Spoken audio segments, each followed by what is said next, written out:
اللہ اس گناہ کو نہیں بخشے گا کہ کسی کو اس کا شریک بنایا جائے، اور اس کے سوا اور گناہ جس کو چاہے گا بخش دے گا،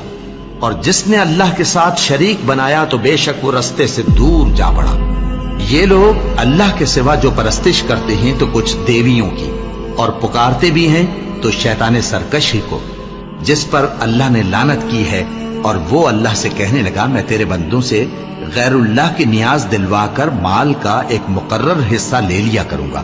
اور ان کو گمراہ کرتا اور انہیں امیدیں دلاتا رہوں گا، اور یہ سکھاتا رہوں گا کہ جانوروں کے کان چیرتے رہیں، اور انہیں سمجھاتا رہوں گا تو وہ اللہ کی بنائی ہوئی صورتوں کو بگاڑتے رہیں گے۔ اور جس شخص نے اللہ کو چھوڑ کر شیطان کو دوست بنایا وہ صاف صاف گھاٹے میں رہا۔ وہ ان کو وعدے دیتا ہے اور امیدیں دلاتا ہے، اور جو کچھ شیطان انہیں وعدے دیتا ہے وہ دھوکہ ہی دھوکہ ہے۔